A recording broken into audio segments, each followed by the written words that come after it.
now let's try a different example, solving logarithmic equations. So we're going to solve log 2x plus log of x minus 5 equals 2. Now, we're going to go back and look at our properties of logarithms. And so it does tell us here we're going to need to condense. So remember when we were adding here, when the logs are adding, we must condense first. That's your very, very first step. Because if you don't condense first, then it's not going to come out correctly. So remember when we are adding the logs, in order to condense, when we're adding, what that means is it's going to multiply this 2x and the x minus 5. So to condense first, this is log of 2x times x minus 5, and that'll equal 2, right? So just remembering that property. So now, we need to remember what is the base of this log. So the base of this log is 10. So if there's nothing there, in this case, it's a base of 10. So now what we're going to do is solve. And so how do we get rid of this log of 10? So in the previous example, example 3, we exponentiate both sides with the base of 10 in order to help us cancel out this log of 10 here. So now it's gone, and so let's rewrite what we have. This is 2x times x minus 5 equals 10, and then that is squared. So let's finish solving. This is 2x squared to distribute, minus 10x equals 100. Now we're getting a quadratic. So remember with quadratics, you need to set it equal to 0. So we're going to subtract 100 from both sides. So we get 2x squared minus 10x minus 100 equals 0. So now what can we do here? Well, let's simplify this a little bit. So let's take the GCF. Let's divide out a 2. So when we do that, we are now left with x squared minus 5x minus 50 equals 0.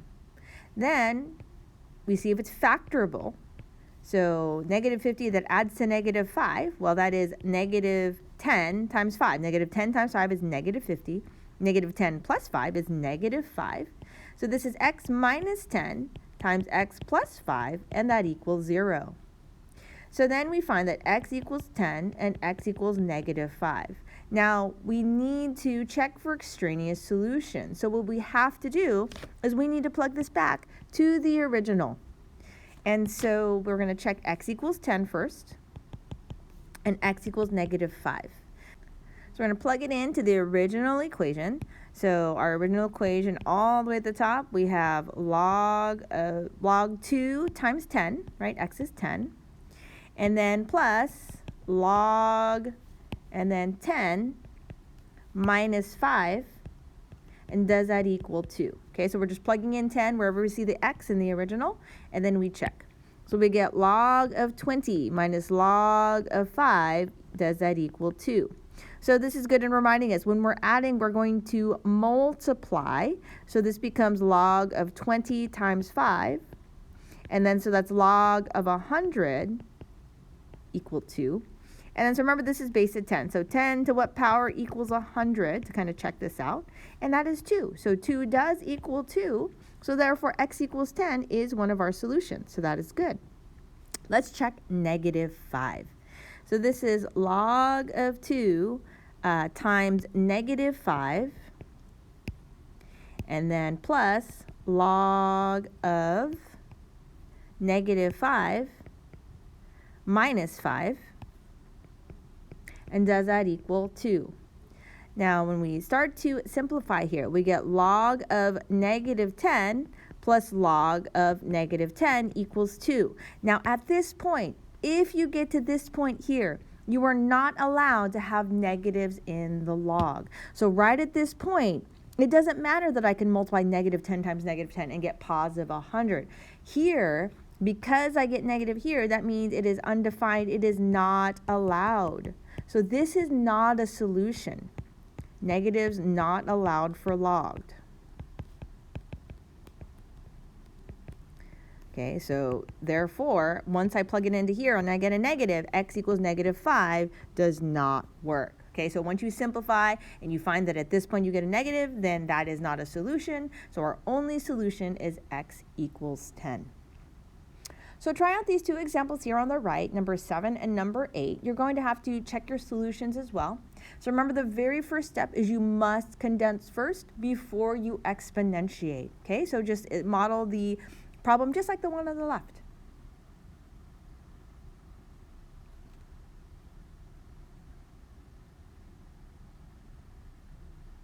All right, so trying this out. Number 7. So first you condense and you get 5x times x minus 1 equals 2. So the base is 10, so we exponentiate with the base of 10, so it cancels this out. So now we are left with 5x squared minus 5x equals 10 to the square, which is 100. Then again, you subtract 100, and then we do factoring, right? So divide by 5, GCF. We're left with x squared minus x minus 20 equals 0. Then what factors to negative 20? That adds to negative 1. That is negative 5 and positive 4. So then we find that x is 5, x equals negative 4. Then you plug it in to check. So you check 5, you get log 5 times 5, log of 5 minus 1, does that equal 2? So log of 25 plus log of 4, and then 25 times 4 is 100, and then log base 10 of 100 is 2, so 2 equals 2. When you plug in negative 4, you get log base 5 of negative 4 plus log of negative 4 minus 1 equals 2. So you get log of negative 20 plus log of negative 5. At this point, it's not allowed, so therefore negative 4 is not a solution. Number 8. So again, condense first. So you get log of 4, and then x plus 12 times x, and that equals 3. Now in this case, we have a base of 4. So what we want to do is exponentiate with the base of 4 here, and that cancels it out on the left side. So now we're left with, if you multiply this through, x squared plus 12x equals 4 cubed. Okay, so in order to get from here to here, I just multiplied it through. So 4 cubed is 64, so I have x squared plus 12x equals 64. Set it equal to 0 by subtracting 64 to both sides. Then what factors to, multiplies to negative 64, that adds to 12, and that is 16 times negative 4. So 16 times negative 4 is negative 64, 16 minus 4 is 12. And then, so we get x plus 16 times x minus 4 equals 0. So x equals negative 16 and x equals 4. Then you do the check. X equals negative 16, so you plug that in first. And notice when you do that, you get a negative 4 immediately, and you get a negative 16 immediately here. So therefore, x equals negative 16 is not a solution, so we cross it out. We check x equals 4, because maybe x equals 4 does not work. So we try it. Log base 4 of 4 plus 12 equals log base 4 of 4. 4 plus 12 is 16. Then we condense. So when we're solving, 16 times 4 is 64. Remember, log base 4 of 64. 4 to the third power equals 64, so that equals 3. So 3 equals 3, and this is true.